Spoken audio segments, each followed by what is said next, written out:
Good evening, boils and ghouls, and welcome back to EP9 Storytime.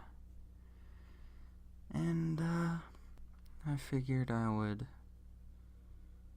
do a fairly new pasta. Shut that damn door. My parents died in a car crash when I was 14. Don't feel bad for me or anything, I've made peace with that years ago. Life with them was never great, but I do miss them. It's just that if they taught me one thing, it's not to sit around wallowing in self-pity. I just wish they hadn't sent me to live with my Aunt Louise. Anyone have that one family member that's just a little strange, a little cut off from the rest of the family? Aunt Louise was ours. She was also our closest living relative. Dad's family lived on the other side of the continent, and Mom's parents were both dead, and she was an only child. Aunt Louise, her mother's sister, so my great-aunt, lives just an hour from where we did. When my folks were alive, we rarely visited Aunt Louise. And to be perfectly honest, I half expected her to refuse to take me in. I was fully prepared to become a ward of the state or move across the country as soon as I heard that Children and Family Services had contacted her about taking me in. But she accepted. I'm not sure how willingly or graciously, but I wasn't privy to the phone conversation where she agreed to take me. I was surprised, though, at how nice she was to me the first 3 days I was there. I want to make something clear.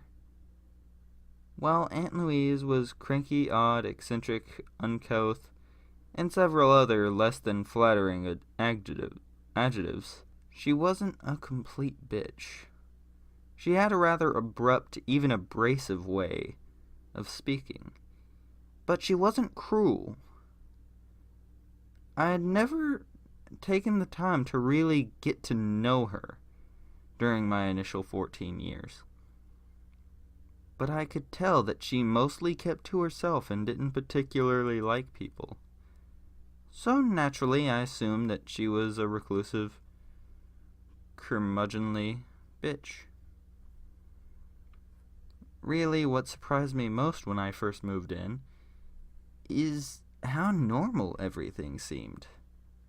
At least at first.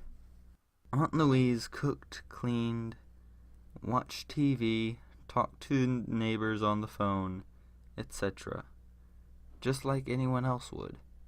And she told me right away that she had little in the way of expectations from me, or at least none that my parents wouldn't have. Don't stay out too late, let her know if you're going to be late coming home, finish your homework before you watch TV, clean up after yourself, etc. There was one rule, however, that was strange, and it stood out from the other rules in how strange it was. At first I tried not to worry about it. Old people sometimes have peculiarities. I initially thought that was all this was. I was wrong. She insisted that any time I entered or left a room, I was to shut the door right behind me. It didn't matter if I was only going to be in that room for a few seconds. If I entered a room, I was expected to immediately shut the door. And the same was true if I left it. I often forgot this rule in my first week or so there.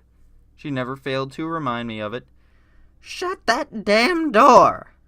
she would yell any time I forgot. It never seemed to matter where she was in the house. She could always tell when I had not shut a door just after opening it.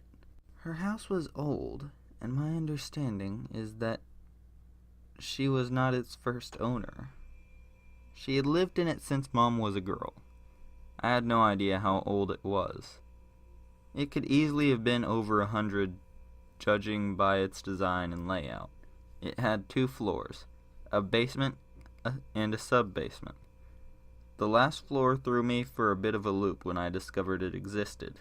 I was washing a load of clothes when I noticed a door closed, naturally in the far wall of the utility room. The basement was unfinished, with mostly dirt flooring and bits and bobs stacked or piled or shelved everywhere. The only room you could really walk through without fear of stepping on something or knocking over a stack or pile was this laundry room, which was also the only tiled floor down there. The door I found in the basement had a board laid across it, easily movable. It was as if Aunt Louise wanted a boarder there, but not one she couldn't get past if need be. My curiosity overtook me the second time I saw it, and I slid the board away from the door and tried it. It was locked. This didn't strike me as all that strange right away. That is, until I realized this was the only room in the house, other than the doors leading outside, that Aunt Louise kept locked. I asked her about it one day. She was cooking. "The door in the basement?" she answered. "That's my sub-basement. Not much down there.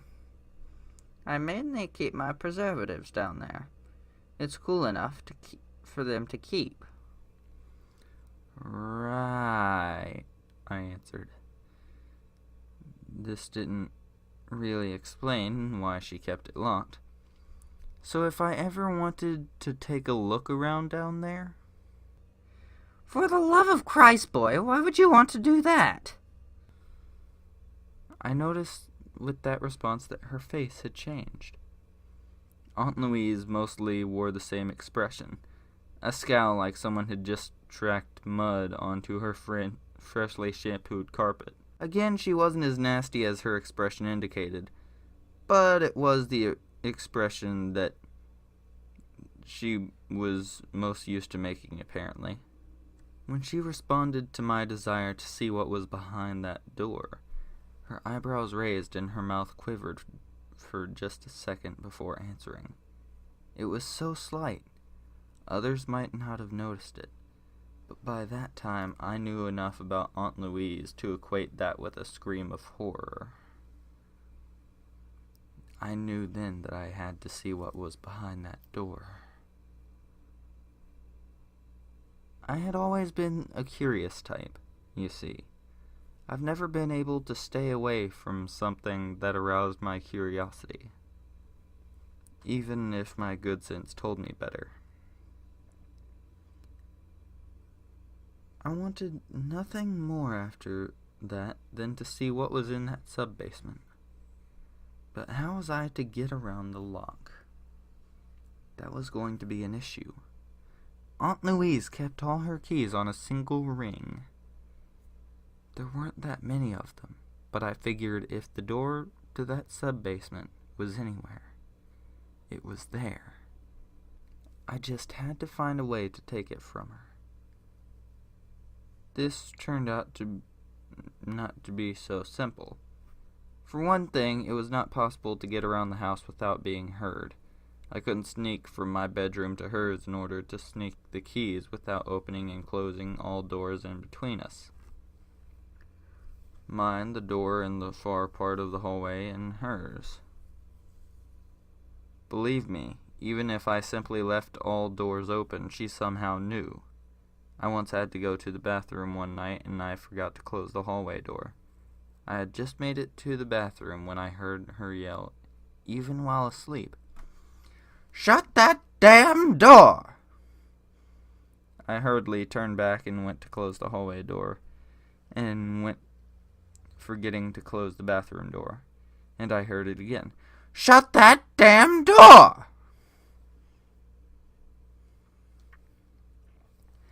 For that matter, Aunt Louise's room had a squeaky door that also had a catch to it, so when she opened it, it sounded like a choom creak. There was no opening of her door without her noticing, so I forgot about the sub-basement door for a while I placed my curiosity on the back burner and just tried to get along with the taciturn old woman for a while. Life got a bit easier as I remembered to keep all doors shut at all times. The two of us got along famously. She didn't get in my face about things, and I didn't get in hers. It was a pretty silent house, but one that I got used to living in. I didn't even think it strange anymore that every part of the house that one accessed through a door had always had its door shut. It would have struck me as more odd if any doorway was ever left open. Which brings me to the day Aunt Louise fell asleep while watching The Price is Right. It was a summer day and pretty hot. Louise was slightly less worried about the windows being open than doors, but she still tended to only open one at a time. And today she had just one open, one that wasn't doing much at all to cool down a boxed-in house that had zero room for airflow, thanks to Aunt Louise's chief eccentricity. So naturally she fell asleep, and I saw my chance. Her purse was at her feet. I was sitting in the chair directly beside hers, reading an Avengers comic, and trying to ignore the repeated calls of, "Come on down," from the TV. I looked over at her and saw that she was in a deep doze. Her hearing wasn't the greatest even when she was awake, though she was far from deaf. But I figured in her snooze there would be little chance she would hear the tiny noise of me rifling through her purse. I found her keys almost immediately and headed for the stairwell. If she woke up when I opened the door, I would just claim I was doing a load of laundry, but she was unlikely to wake up unless I forgot to close the door, which by now I never did. I headed down the stairs, for some reason tiptoeing, even though I wasn't yet at the place I had been shut out from. I felt absurdly guilty, despite the fact Aunt Louise had never expressly forbidden me from doing what I was now doing. The door to the basement was closed, of course, but unlocked as always. I ducked through and closed it, waiting a few minutes, listening for a shifting or Aunt Louise's frame in her chair, indicating that she was getting up, or perhaps her voice calling to ask why I was in the basement. Quietly I crept for the laundry room, opened the door, and closed it just as quick, slipping inside. I felt for the chain pull for the light and pulled it. Low, eerie light flickered through the room. I had never thought of the lighting in here as eerie before, but I did now. There was something about this entire endeavor that felt wrong, but my curiosity overrode my sense of caution. I crept towards the door and slid the board away from it. Aunt Louise had apparently put it back in place after the last time I had done this. The question of why she had done so played in my brain for a moment, but I ignored it and brought out the key ring. I found the right key on the third try and heard a loud chuck of the lock sliding away. I froze, heart beating in my chest, waiting to hear a cry from upstairs. Nothing. The door opened silently as a ghost. There wasn't any light to illuminate the staircase beyond. I didn't even see a chain pull for a light on the stairs. My brain was screaming at the rest of my body to turn around and forget this little adventure. I paid it no heed and crept down the stairs, feeling along the wall for guidance. It turned out there was a tiny amount of light coming through the vents in the ceiling. It wasn't much, but I could see that there was a pull string light, just a few feet from the foot of the stairs. Stupid place to put it. It should be right at the landing. But I walked down what appeared to be a fairly compact hallway and pulled the string. If possible, the light that flickered on was lower than the light from the laundry room. I could barely tell I had turned it on. I turned around and saw that indeed Aunt Louise did have rows of preservatives down here. I was somewhat disappointed at the mundane answer to the mystery. For a moment it seemed that the secret sub-basement was exactly what it was supposed to be. Except I could feel a puff of warmish breeze that could not be possible down in the hard-packed earthen walls and cooler subterranean air. The sense of wrongness was still there, and still strong. And I realized that the long row of shelves holding jars ended in a doorway at the end. A doorway that didn't have a door. I crept forward, arms in front of me, stepping carefully. The room beyond the door was dark and smelled musty. I couldn't feel a source of the slightly warm air that was brushing against my skin, but I was noticing that the closer I got to that room, the warmer the air became. By the time I was at the mouth of the tunnel, somehow I had started thinking of this place as a tunnel by this time, the air wasn't just warm, it was humid. Fetid. The smell went from musty to moldy to something even worse. I was assailed by that sense of wrongness stronger than ever. I had to get out of here. Why was I walking even closer? There wasn't much light, but I could see the outline of another door on the other side of the room. It was ajar. Seeing a door ajar in Aunt Louise's house is like seeing a shattered window in anyone else's. It was wrong. It was not meant to be. But then I wasn't precisely in Aunt Louise's house anymore, was I? This tunnel was not built for this house. I knew that in my soul. I was here before. Long before. This was a place that had only become attached to Aunt Louise's house by short-sighted builders, unaware of what they had unearthed, what they should have left buried. It took me a moment to realize that the room beyond, the very room I was about to step into, was moving. The light was too dim to really see what was happening, but there was motion beyond it.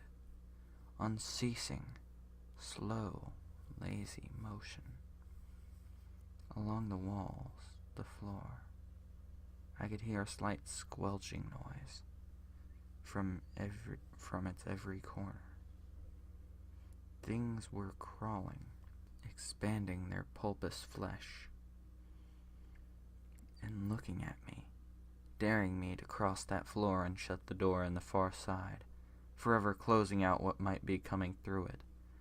I heard sucking sounds, some formless, gelatinous presence, stretched and flexed in the darkness. In that moment, a sense of understanding came to me. I was not the first person to stand at this door. That door This door that could not be closed. Not the first person to see that other door. The one that was not meant to be.